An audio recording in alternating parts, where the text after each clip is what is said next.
आप सभी का स्वागत है आपके अपने चैनल चौक इंडस्ट्रियल अकेडमी पे। उम्मीद करते हैं आप अपने घरों में सुरक्षित होंगे, सेफ होंगे।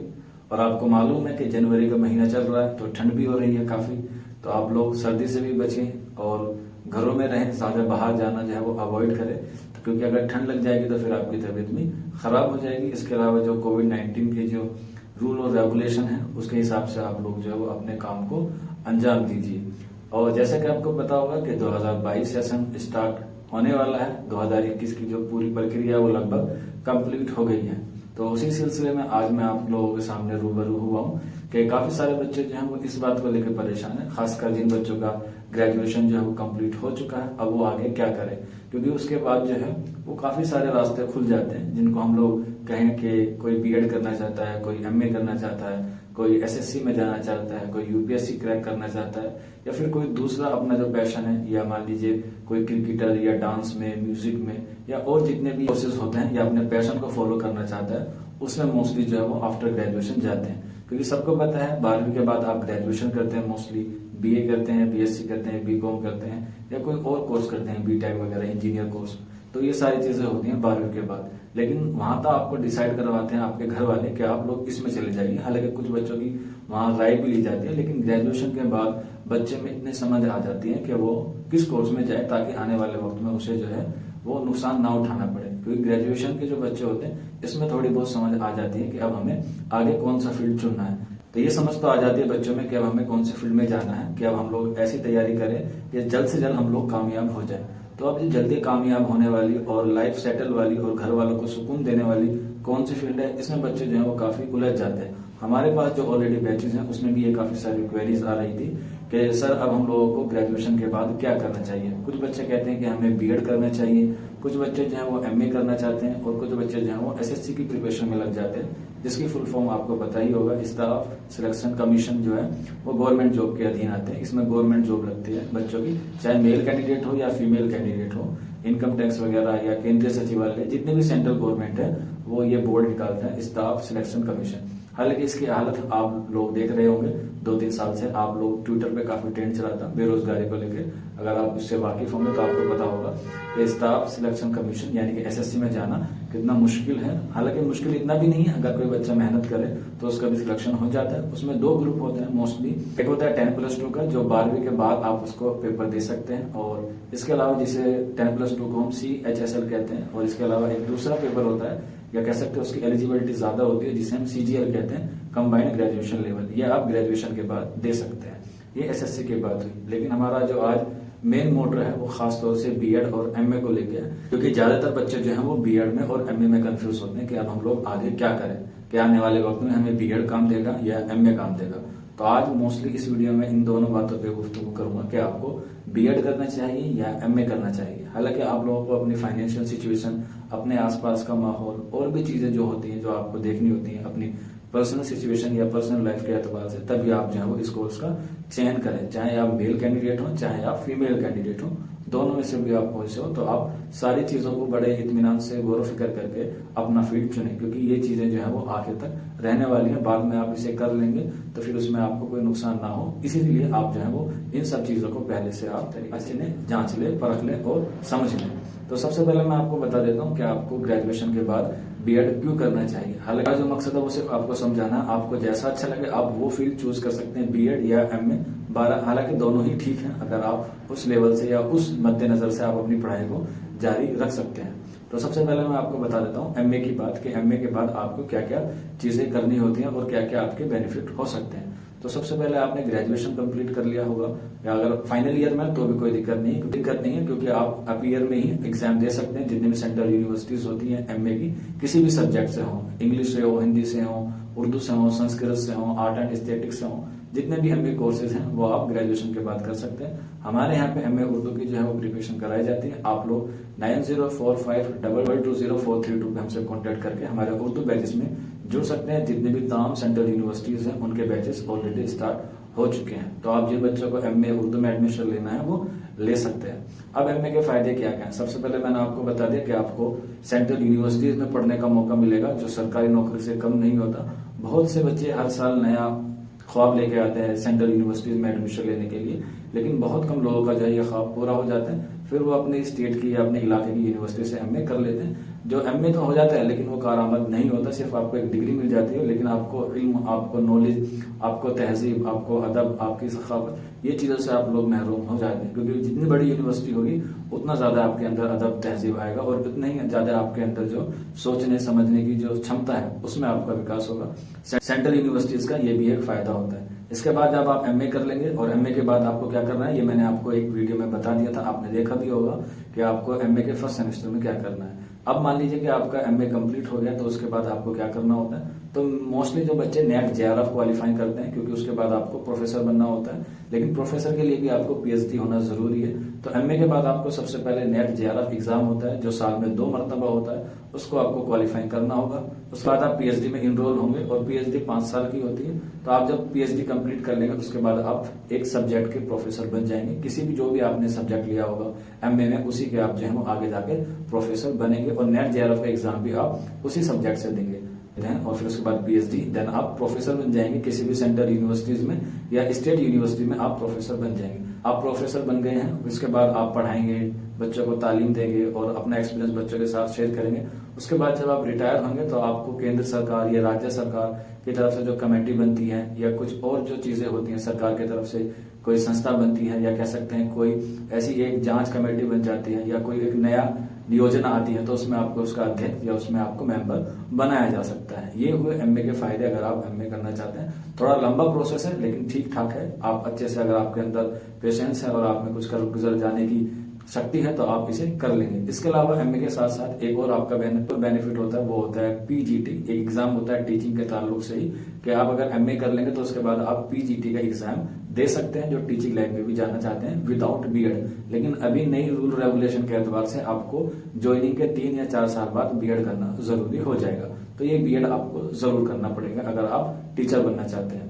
प्रोफेसर का काम भी होता है पढ़ाना और टीचर का काम भी होता है पढ़ाना, बस उनकी सैलरी में और उनके पढ़ाने के अंदाज में और उनके पोस्ट में थोड़ा फर्क आ जाता है। वो आप लोग भली भांति जानते हैं। आप स्कूल में पढ़ रहे होंगे, फिर आप प्रोफेसर से पढ़ते होंगे, तो उनकी दिनचर्या, जीवन शैली, उनके पढ़ाने का अंदाज आपको पता ही चल जाता है। वो फर्क पता चलता है उनकी एजुकेशन को लेकर कि एक टीचर्स में और एक प्रोफेसर में क्या फर्क होता है। तो ये सारी चीजें हुई एमए के लिए। अब बात करेंगे हम लोग बीएड के लिए। तो बीएड के लिए सबसे पहले तो मैं आपको बता देता हूँ, मान लीजिए कि जो बच्चे जामिया मिल्लिया इस्लामिया, अलीगढ़ मुस्लिम यूनिवर्सिटी, दिल्ली यूनिवर्सिटी और मौलाना आजाद नेशनल उर्दू यूनिवर्सिटी के एडमिशन की तैयारी कर रहे हैं बीएड की, तो वो चौके इंडस्ट्रियल एकेडमी पे जुड़ सकते हैं। अभी 21 जनवरी से ही आपका न्यू बैच शुरू हुआ है, जिसकी क्लासेस ऑन द वे हैं। आपको सारी फैसिलिटीज हमारे नंबर 9045220432 पे अवेलेबल हो जाएंगे। आप जो है वो जुड़ सकते हैं। इसके अलावा काफी सारे बच्चे इस बात को भी लेकर परेशान है कि सर अगर सीयू सेट हो गया तो बीएड पे क्या असर होगा, उसका निसाब क्या होगा, उसका सिलेबस क्या होगा। तो घबराने की जरूरत नहीं है। अगर सीयू सेट लागू भी होता है बीएड में तो उस पर कोई इतना ज्यादा असर नहीं पड़ेगा। थोड़ा सा अगर फर्क पड़ेगा तो मौलाना आजाद उर्दू यूनिवर्सिटी में पड़ेगा, क्योंकि उसका जो एग्जाम है वो उर्दू मीडियम में होता है और बाकी जो सब्जेक्ट होते हैं वो सेम ही होते हैं। और अभी ये भी नहीं बताया कि सीयू सेट की जो लैंग्वेज होगी वो क्या होगी। मौलाना आजाद उर्दू यूनिवर्सिटी एक उर्दू यूनिवर्सिटी है, तो उसके पेपर जो मोस्टली उर्दू में ही होते हैं। हालांकि जो निसाब होगा उसमें वही पूछा जाएगा, reasoning, mathematics, English, GK, current affairs, ये तो नॉर्मली पूछे ही जाएंगे, चाहे आप किसी भी सेंट्रल यूनिवर्सिटी की तैयारी कर रहे हो बीएड से।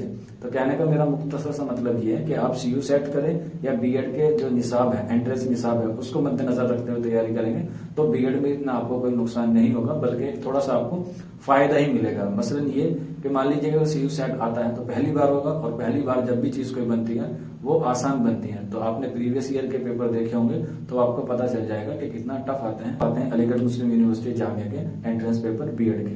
तो अब जब आप बीएड में एंट्रेंस ले लेंगे, जामिया मिल्लिया इस्लामिया, अलीगढ़ मुस्लिम यूनिवर्सिटी, दिल्ली यूनिवर्सिटी और मालूम में बीएड होता है, जेएनयू में नहीं होता। और भी तमाम सेंट्रल यूनिवर्सिटीज है, उसमें आप चेक कर लीजिएगा। वैसे लगभग सभी सेंट्रल यूनिवर्सिटीज में जो बीएड होता है। अब बीएड करने के बाद हमें क्या क्या फायदे हैं, क्या क्या इसके हमें आगे जाके बेनिफिट मिलेंगे, वो मैं आपको बता देता हूँ।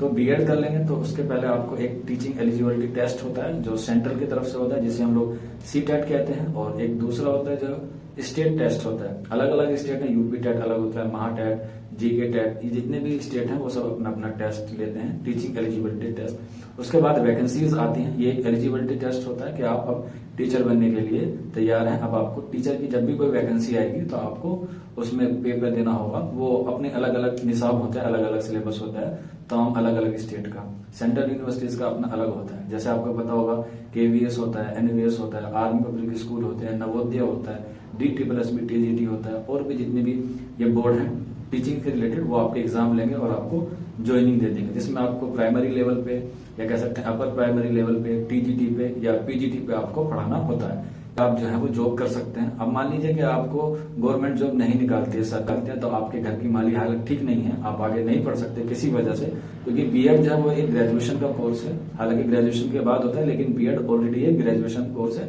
जिसको हम लोग जानते हैं बैचलर ऑफ एजुकेशन।